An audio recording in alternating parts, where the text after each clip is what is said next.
মা মা আমার হাত কিরম নিষ্পিস করছে, মানে এতগুলো টাকা নীল, সত্যি কথা, আমারও দেখ না গা দিয়ে যেন কিরকম ঘাম বেরোচ্ছে, বুঝলি? তাই জন্য হাত পাকা দিয়ে হাওয়া করছি। ভাবতে পারছি না রে, 2 কোটি টাকা, 2 কোটি আমাদের হাতে আসবে। নীল দেখ, সত্যি কথা, অতগুলো টাকা তো কোনোদিনও নিজের চোখে দেখিনি না। ভাবতে পারছি না কি যে হবে না। উফ। মা মা আমি একটা কথা বলি। হ্যাঁ, এই শোনো না মা, বলছি যে তুমি একটু বাবাকে বলবে গো, মানে তোমাকে সেদিন একটা বাইকের ছবি দেখেছিলাম, মনে আছে খবরের কাগজে? হ্যাঁ, এই আমাকে একটু ওই বাইকটা দিতে বলো না গো মা, বাবাকে বলবে। তুমি বলবে তো মা? হ্যাঁ হ্যাঁ, সব বলবো নীল, শুধু টাকাটা আসতে দে। তোর বাইক হবে, গাড়ি হবে, আমার গয়না হবে, সব কিছু হবে নীল। শুধু শুধু এই বাড়ির ছায়া থেকে আমাদের বেরোতে দে। হ্যাঁ, আমাদের নতুন ফ্ল্যাটে যেতে দে। দেখবি আমাদের আর কোনো কিছুর অভাব থাকবে না, সব কিছু থাকবে, সব কিছু থাকবে, সব কিছু। বাবা, ভাবতে পারছি না, 2 কোটি। ওরা এমনিতেই বড় লোক, আরো বড় লোক হলো। আর মেশো যাও বা পেলো, তার বেশিরভাগটাই মাসির চিকিৎসার পেছনে খরচা হয়ে যাবে। এত কাণ্ড কীর্তির পর বাড়ি বেচা হলো, আর আমি কিছুই পেলাম না। ভাগ্যে আমার শূন্য জুটলো।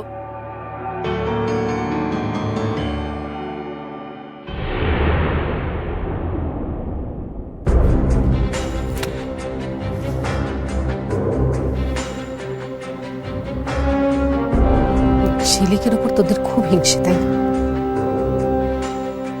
আমি ঝিলিকে সমস্ত কিছু দিয়ে দিতে চাই, তা ভেবে রাতে তোদের ঘুম হয় না। সত্যি আমি ঝিলিকে সবকিছু দিয়ে দিতে চাই, সবকিছু, কিন্তু ও তো কিছুই নিতে চায় না। ও তো ভালোবাসা ছাড়া কিচ্ছু নিতে চায় না।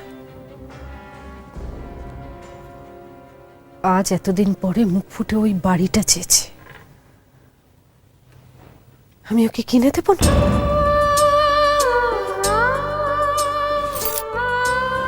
পুষ্প, পুষ্প, ডাকছিলেন? হ্যাঁ, শোনো, কালকে না আমি বাড়িতে কিছু লোকজন নেমন্তন্ন করব। হ্যাঁ, কালকে আমি ওদের সামনে ঝিলিকে উপহার দেব। উপহার সবার সামনে বলবো ঝিলিক আমার মেয়ে। বলছি যে কালকে না আমি ঝিলিকে সব প্রিয় খাবারগুলো নিজে হাতে রাঁধতে চাই। হ্যাঁ, তুমি আমাকে সাহায্য করতে পারবে তো? খুব পারবো। আরেকটা কথা, এটা যেন ঝিলিককে বলবে না। হ্যাঁ, ঝিলিকের কানে যেন এই কথাটা না যায়। আমি ওকে সারপ্রাইজ দিতে চাই, ঠিক আছে?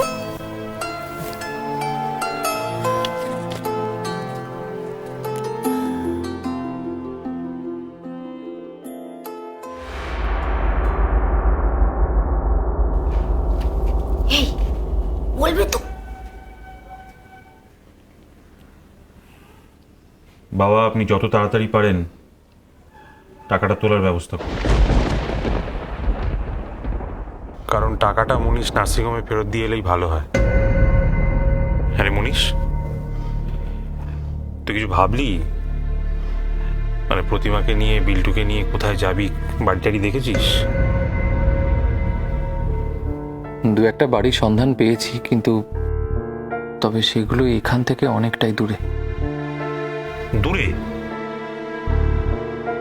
অনেক দূরে হলে সামলাবি কি করে? না মানে প্রতিমার শরীরটা তো এখন অসুস্থ, বারবার চেক আপের জন্য ডাক্তারের কাছে আসতে হবে, অত দূর থেকে আনবি কি করে? তাছাড়া বিল্টুর লেখাপড়া আছে, স্কুল আছে, এত এত দূর থেকে তুই ম্যানেজ করবি কি করে?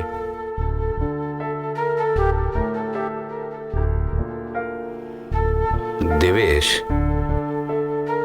মনীষকে তো নিজের ক্ষমতা বুঝে চলতে হবে। সেটা তো আমাদের বোঝা দরকার। ও যা ব্যবস্থা নেবে আমাদের সেটা মেনে নিতে হবে। বলি তুমি তো নিজেরটা নিয়ে ভাবো না।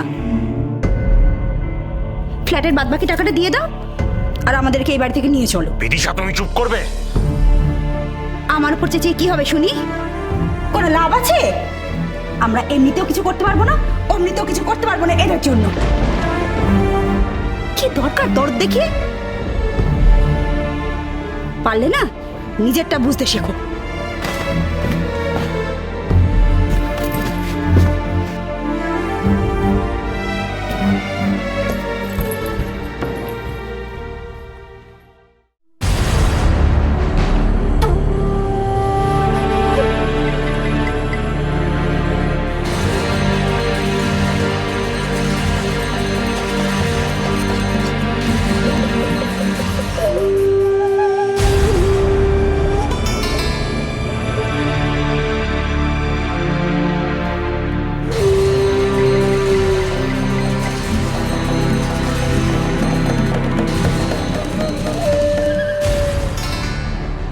ঝিলিক, কি করছিস?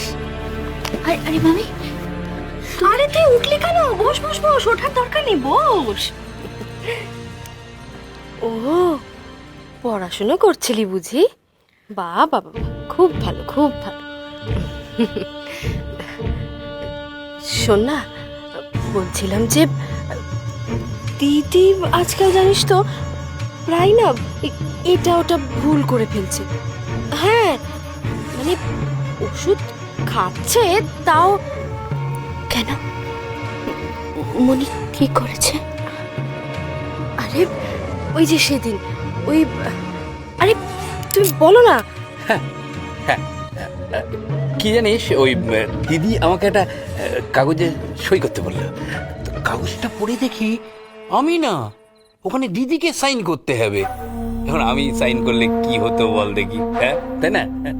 হ্যাঁ, কি হতো একবার ভাবতো, তাহলে তো ওই কাগজটা নষ্ট হয়ে যেত না।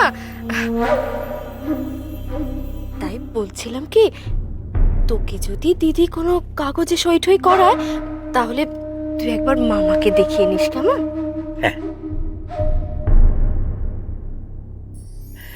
কি বলতো, মানে আমি জানি তুই বুদ্ধিমতী, কিন্তু অফিসিয়াল পেপার তো, কি বলতে কি লেখা থাকবে তুই বুঝতে পারবি না। তাই আমায় দেখিয়ে নিলে না, আমি তোকে সব বলে দেবো। হ্যাঁ, কিছু মনে করলি না তো? না মামি, আমি কথাটা মনে রাখবো।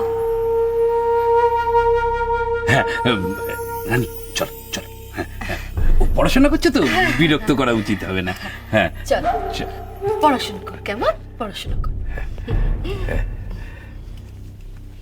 চল।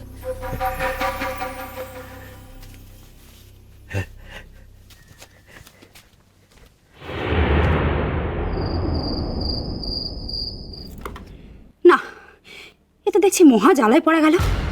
এই শোনো, তোমাকে একটা ভালো কথা বলছি। ওরা টিনের চালের বাড়িতে আছে না টালির চালের বাড়িতে আছে সেটা নিয়ে তোমাকে ভাবতে হবে না। তুমি খালি এইটুকু ভাবো যে তোমার ছেলেকে নিয়ে তুমি কোন বাড়িতে থাকবে, ব্যাস। বিল্টুও কিন্তু আমার আর একটা ছেলে, বিদিশা। তুমি খুব ভালো করে জানো নিজের ছেলের থেকে আমি ওকে কখনো আলাদা করিনি আর করিও না।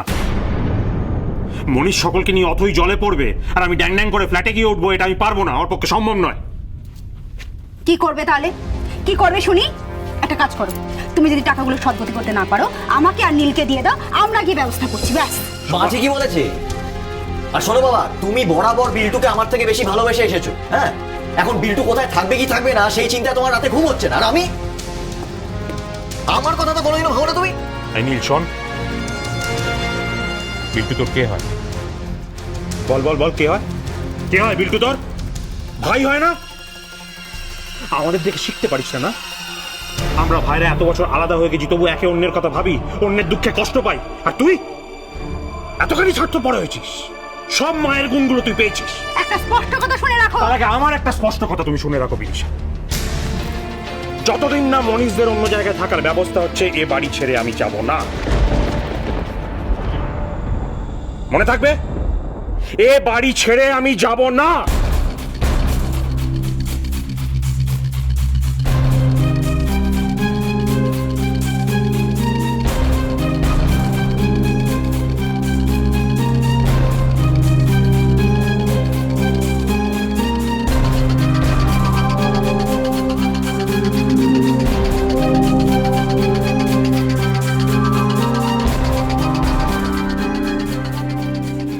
হ্যালো, আমি ফুলকি বলছি। একদিন পর আমার কথা মনে পড়লো রে ফুলকি। তুমি আমাকে এখান থেকে নিয়ে যাও, আমি এখানে কিছুতেই থাকতে পারবো না। প্লিজ তুমি আমাকে এখান থেকে নিয়ে যাও। আমি নোংরা টালির চালের বাড়িতে কিছুতেই থাকতে পারবো না, কিছুতেই না। মা গো মা, হঠাৎ টালির চালের বাড়িতে কি থাকতে চাবি কেন? জেঠিরা এই বাড়ি ছেড়ে ফ্ল্যাটে চলে যাচ্ছে, আর মেশোর যা ক্ষমতা তাতে টালির চালের বাড়ি ছাড়া আর কিছুই জুটবে না। আমি কিছুতেই ওখানে গিয়ে থাকতে পারবো না। পিসি ঠাম্মা, এই বাড়িটা বিক্রি হয়ে গেছে।